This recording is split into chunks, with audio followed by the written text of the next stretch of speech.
Well, for the second time, the Common Ground group would like to welcome Jack Hendy back to the stage. It was 7 years ago, I believe, 7? I went back in my notes, and I think it was 7 years ago that Jack delighted us with his reminiscences of growing up in Lakeside in the 20s and 30s. What I most remember about that is how charming of a storyteller he was, and the way that he enjoyed his own stories so much. It made him laugh, which made me laugh, and it was nice to go back there with him. So today he's here to give us a history of the Kenora telephone service. It sounds a little dry, but knowing him and having heard him speak, I'm sure it's not going to be. I expect great things. I'm certain that it'll be anything but. So if he's all mic'd and ready, I'd like to welcome Jack Hendy back to the stage.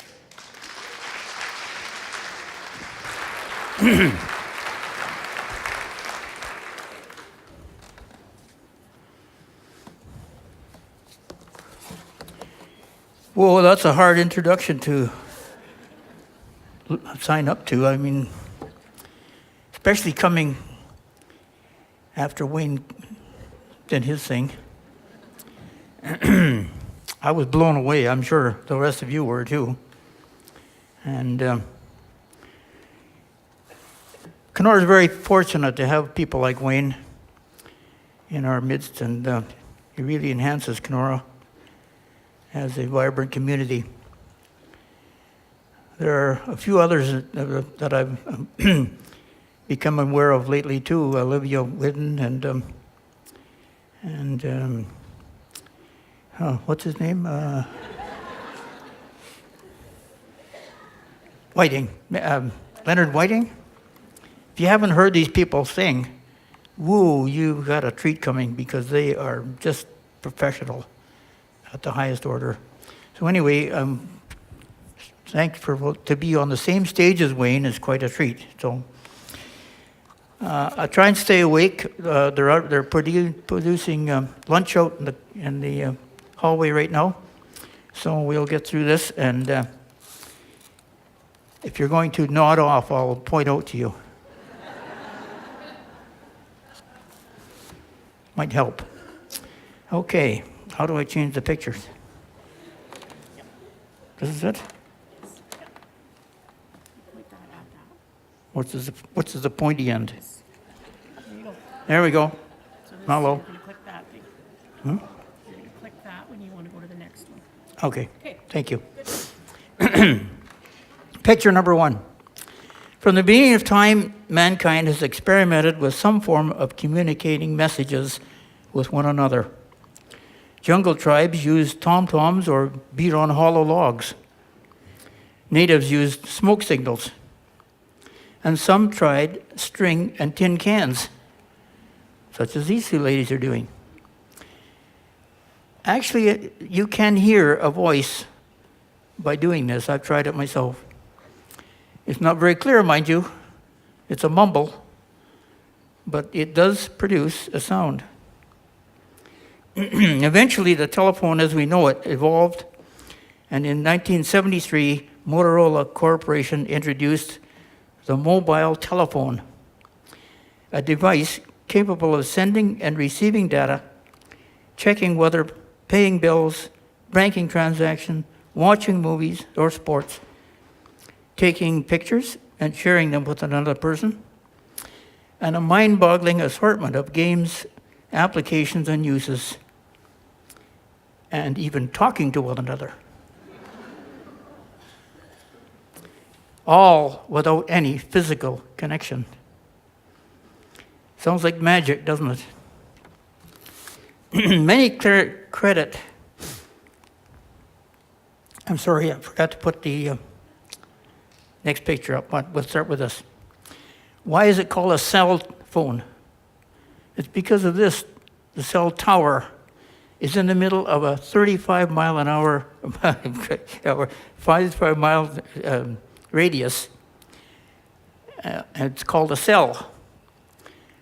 And there are, every 35 miles, there has to be another cell. So you go with your phone, you pass through one cell into the next, into the next, into the next. And then you have continuous service. And of course, you know what a cell phone looks like. You all have one. Is anybody here that doesn't? Wow. 2 or 3. Good for you. Stick them with the old wall on the phone, right? On the phone on the wall. Alexander Graham Bell is credited with the invention of the telephone, but he was just a number of men worldwide who in the mid-1800s were experimenting with sending voice by electronic means to a remote location. He was, however, the first in North America to patent the process. In 1876, the first actual telephone company began in New Haven, Connecticut.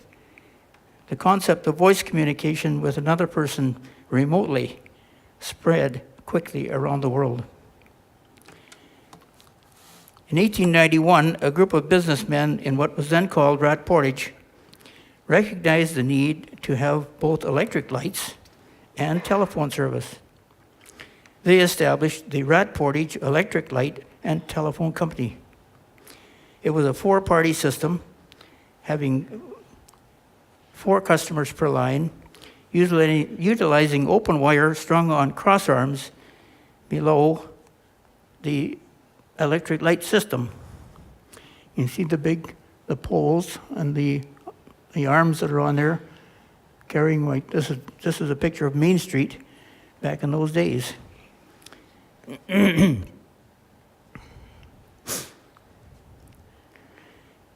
Each arm carried 5 pairs of wires and would serve 20 parties. The numbering system was basic, starting at 2 for the number of the Snowflake Bakery, and Hudson Bay Company was number 3. The system quickly grew and soon had customers numbering in the 80s. By 1910, the number of independent telephone systems in Canada had reached 460 and growing. And by 1921, 689 in Ontario alone. A mix of public and privately owned systems, Bell Canada being the largest. By 1975, all but 24 had been merged or sold outright, mostly to Bell. There were 5 municipally owned systems in northwestern Ontario: Cochrane, Thunder Bay, Dryden, Kenora, and Keewatin. All are now owned by Bell, except for Thunder Bay. A regulatory board called the OTA, the Ontario Telephone Association, was established early on to govern the telcos provincially, and later all of Canada by the CRTC, the Canadian Radio, Television and Communication Commission, established in 1968. The OTA, the Ontario Telephone Association, concluded that competition stimulated the industry and set rules to control costs to subscribers. Urban expansion by Bell was opposed by the OTA, which was mainly made up of privately or municipally owned telco managers. But in rural areas where installation costs were high and profit margins low, Bell was allowed to expand.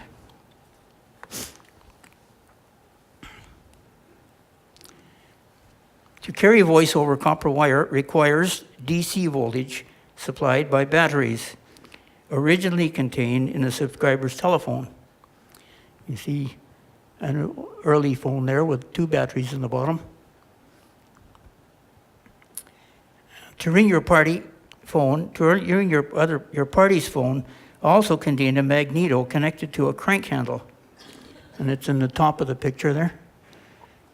And it produced an AC current required to ring the bells in the called party's phone. To separate parties in 4 or more party systems, a ring-down system was utilized, such as 1 long, 1 short, 1 long, 2 short, 2 long, 2 short, and so on.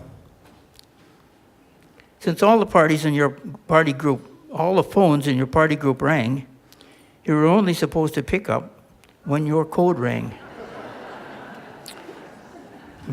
If you were of the nosy type, you could listen in even if it was not your code. This caused much hard feelings between parties in the group, and many squabbles erupted. You knew who was listening in on your call by sounds such as the clicking of a large clock or the distinctive bark of a dog, known not to be in your call party's home. In 1900, the town of Rat Portage, following a positive result of a plebiscite, purchased the Citizens Electric Light and Telephone Company from the business group owners. In 1905, following another plebiscite, the town name was changed to Kenora. The system then became the Town of Kenora Public Utility, and a number of improvements to the system took place. In 1913, a common battery and switchboard system were brought in. 500 new basic wooden box telephones were purchased. Come on, there you go. That's what the early phones looked like.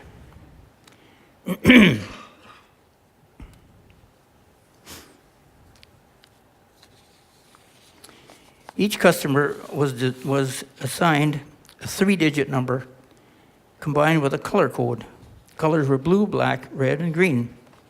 Your number could be 148 blue or 213 red, etc., or the same number with a different color, thus expanding the capability of the system.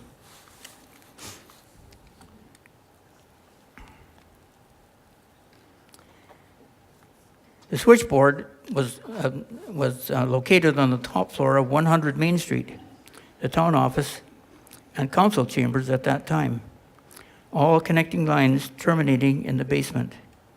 Many local ladies worked as switchboard operators over the following 50 years. Are there any here that did that? I see one. Okay, 2. When you picked up the receiver of your phone, a light on the switchboard turned on, and the operator would insert a plug and connecting cord into the jack associated with your line and ask, "Number, please." You would respond with the number and color of the party you wish to contact. She would insert another plug and cord into that party's line jack, completing the connection between the two parties. She would then send a ring current out to the call party's phone. When you hung up, your light would go out, and she would remove the plug and cord.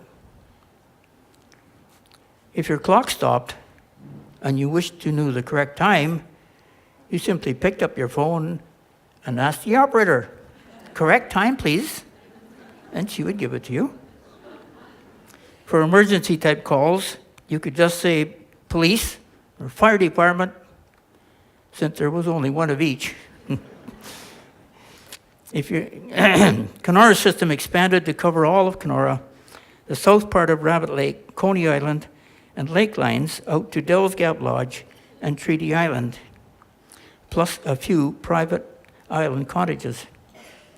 The lake lines were open wire on crossarms, very susceptible to storm damage and difficult to maintain. Except for Coney Island, all were taken over by Bell in the 1970s. The utility continued to operate as a joint hydro telephone operation until it was divided in 1963 into 2 separate entities.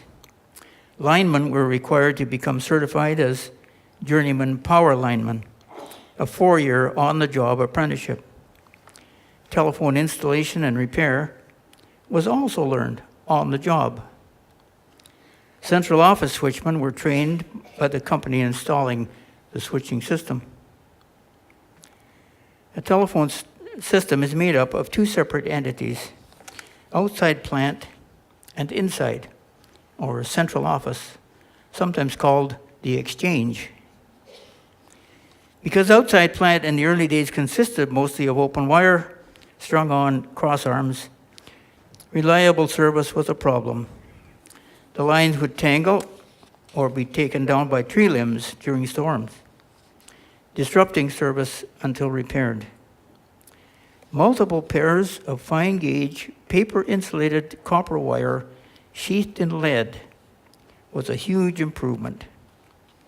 But the lead would crack, allowing rainwater in and wetting the paper insulated wire. This could also cause outages because the battery voltage required to carry voltage over pairs of wires. Moisture caused the voltage to arc across the pairs, burning the paper, and in minor cases produced a frying noise or total outage in severe cases. Most of these problems were eliminated with the introduction of polyethylene insulated wire and cable sheathing. The largest lead sheath cable Kenora Telephone utilized was a 1,200 pair cable.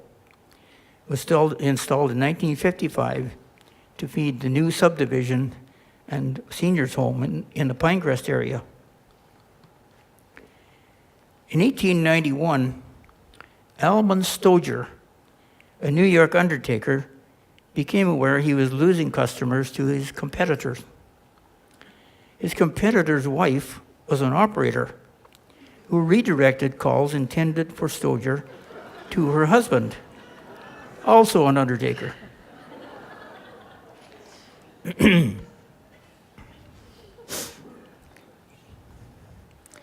Motivated to bypass the intermediator operator, he invented the Stoger electromechanical step system, a great step forward for the telecommunication industry.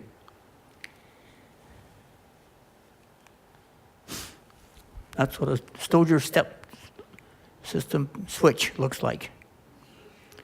Very complicated. I don't imagine that's the original that Stoger invented. It probably developed over a number of years.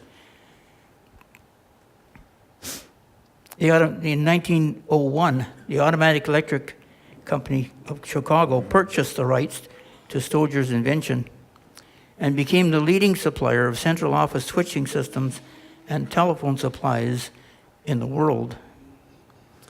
In 1946, Kenora Council began discussion on modernizing the telephone system. It was a mammoth task requiring extensive underground duct system in the downtown area to replace overhead cable, a new building to accommodate a Stoger step system, and the switchboard and operator positions for long distance calling. Also, a manager's office space. In 1950, the system was installed in the new building at 110 Madison Street with a capacity of 1,800 lines.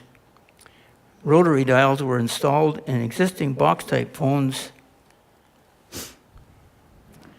The one in the middle, the smaller one in the middle, was mostly the type that were used in Kenora. Similar to the other box phone that I showed you, this one has a dial installed in it. They used people coming back from the war, soldiers coming back from the war who needed, don't press the button, Jack.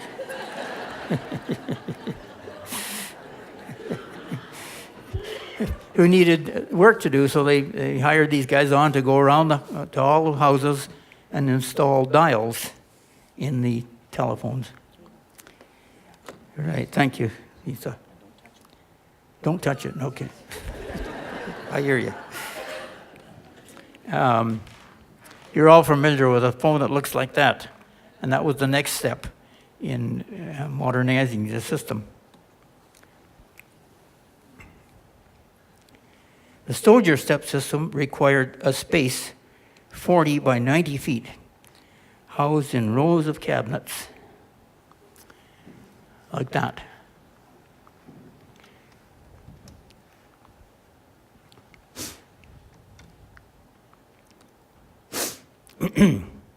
One phone call required 3 of these switches to carry you through the system.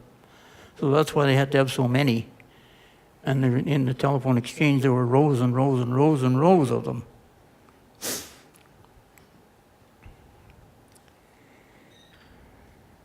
Three men were hired to the position of central office switchman, George Dunford being the first, with Fred Greenslade as the manager. The system rapidly expanded, and by the 1970s had grown to 5,800 lines of single or two-party service. Single-line service priced at $4 a month, two-party at $3.25, one of the lowest rates in the province at the time. By the 1980s, space in the central office was limited, restricting expansion. The new kid on the block was a completely solid-state electronic system promoted by a Northern Telecom company called DMS 100, Digital Multiplex System. This required an area of only 16 by 20 feet of floor space in 2 cabinets. The change was necessary if a telco was to keep pace with customers' demands in the now rapidly advancing electronic age. In 1985, the old Stoger system was dismantled and removed, and the DMS 100 system installed. This system had virtually no moving parts and was basically a very large computer that required one operator using a keyboard to connect customers, make repairs or changes. Back in the cash cow days, as it has been called, of reaping large yearly profits, most of which came from long-distance calling rates that in early days were costly to use due to multiple operator involvements and limited long-distance lines. A long-distance call could easily run to $20 or $30 or more, depending on time and distance. Compare that to today's rate of 9 cents a minute, or free if you're on a plan.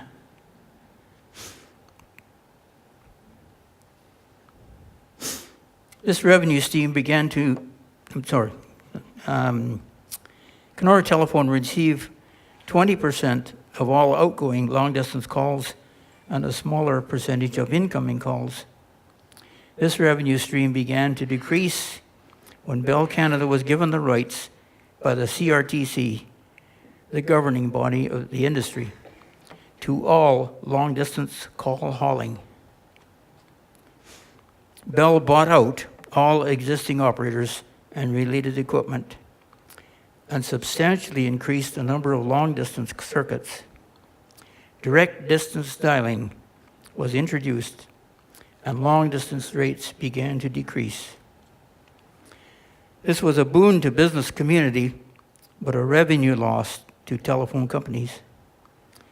This loss signaled the beginning of the end of a municipally owned telephone system, as it did in Keewatin for the same reason. Keewatin's system was later added as a remote switch to Kenora's system, with Keewatin's 2 employees joining the Kenora staff. Dryden Telephone was also unable to keep pace and was bought out by Bell. Council of the day were faced with keeping up in a rapidly changing communications world that now included cellular and internet capabilities, requiring large capital expenses. After much consultation, the decision was made to put the system up for tender while its value was still high. The 2 highest bidders were Thunder Bay Telephone and of course, Bell Canada. The selling price was in excess of $30 million, Bell Canada being the successful buyer. The money invested provided a reasonable return without the expense of continuing to upgrade the system. The parties agreed that the familiar KMTS be retained as the system's name. The agreement was finalized in 2005. 105 years of providing telephone service to the community was now in the hands of private corporate enterprise. My career as an employee of the town of Kenora began in 1955. I hired on to what was then a joint utility as a groundman and obtained a journeyman lineman's ticket in 4 years. It was required for one to work on high voltage power lines. The staff worked both hydroelectric and telephone. You never knew which would be your area of assignment until you reported in at 8 a.m. When the utility was split in 1963, we were given the choice of which system to work with. My choice was to stay with telephone, having had enough of pole climbing in bitter winter weather. My 35 years of service included all aspects of outside plant duties, from post-hole digging to superintendent of telephone operations. I retired in 1990 from the latter. In closing, I would like to pay tribute to all those I was privileged to work alongside of, who contributed greatly to my working career being an enjoyable and rewarding experience with many cherished memories. Now, my memory is not all that sharp now. I've pushing 70, 80, I can't even think of the number. 88, sorry, okay. However, a couple of those stories do come to mind, and I'll share them with you. I was a telephone repairman, and the process was to take a call in from a disgruntled party, write it onto the repair ticket, and then give it to me to go out to the home and repair the phone. One day I got a repair ticket from the man on the repair desk, whose also name was Jack, and it said on the bottom of it, "This lady is breathing fire." Hello, okay. So I went to her house, and she greeted me warmly. And I went in, I found the problem with her telephone and repaired it. As I'm going out the door, she said, "Sir, you're Jack?" I said, "Yes." And I guess she thought it was the other Jack. Anyway, she said, "I'm sorry how I spoke to you on the phone, and I'd like to make it up for you by giving you a piece of pie and a cup of coffee. So would you stay and indulge me in that?" Well, of course, I'm not going to refuse that. So I said, "Yeah, sure, I'll stay." So we had a nice time having pie and coffee and chatting with each other. And I went back to the telephone exchange to see the other Jack and told him of my good fortune from the lady who was breathing fire. I want to single out 3 men in particular that I worked with. George Dunford, senior central office switchman, and later became telephone manager, well-versed in telephone understanding and knowledge, a good friend and a go-to guy if I needed help with a particular telephone problem, and I often did it in the early days. Sugar Robertson. We only worked together for 8 years. He chose to go with hydro when the utilities were split. Sugar, as a lot of you know, was a one-of-a-kind guy, a legend from the Kenora Thistles hockey team of the 1950s, with a great sense of humor. He was a pot stirrer without equal and had the ability to prod or tease without offending. His friendly smile negated any serious intent. My Baptist faith was a favorite target of his, but all in good humor. His tales of past hockey experiences were relished by all, and repeated and enjoyed many times over. He and I became great fans, and I thank Sugar for adding so much enjoyment to my life at work and into the retirement years. I'll relate a little story about Sugar, which has nothing to do with telephone, but just the kind of guy he was. I was checking out at a local store and came up to the checkout stand. The checkout lady was looking down behind herself and talking to somebody. And so then she turned and she checked me out. And lo and behold, Sugar appears from behind the checkout. So I said, "What's going on, Sugar?" He said, "I was hiding down behind the checkout girl." And she turned and said to me, "Are you all right, sir? Do you need some help?" I said to her, "No, I owe this guy money and I don't want him to see me." So, of course, we walked away laughing about this, and I turned and looked back at this woman. She's staring at us like a couple of goofy guys. That was Sugar. That was him. Len Kropiowski. He and I were what were known as pole buddies. He was the senior lineman, and I was the apprentice. We worked together on the hydro line crew often. We both made telephone our choice of work at the Split in '63 and enjoyed many years working together. Kroppy was also a one-of-a-kind guy and had a great sense of humor and a saying to suit any situation. I thoroughly enjoyed his friendship. He was a proud veteran and an avid supporter of local men's and ladies' hockey and baseball teams. He later became Winnipeg Jets and Blue Bombers' most recognized fan. He greatly enriched my work experience. One little story about Kroppy. We were gathered together in the crew room one day, waiting for the 4:30 quitting time. The phone rang and the boss answered and said, "Yes, okay." And then he turned to us and said, "I need 2 men to go out on a water thaw," which required 2 linemen and 1 waterworks man to go for a water thaw because of the high tension voltage that was required. Nobody said anything. So he turned to me and Kroppy sitting by his side. He says, "Hendy, how about you and Kroppy going?" I looked at Kroppy and Kroppy says, I'm sorry, Bert." He said, "The wife and I are going out tonight and I got to go and get a haircut." Now, if you know Kroppy, he was as bald as an egg.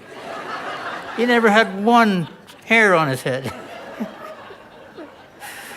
So the boss said, "Oh, okay, Krop, we'll get somebody else in."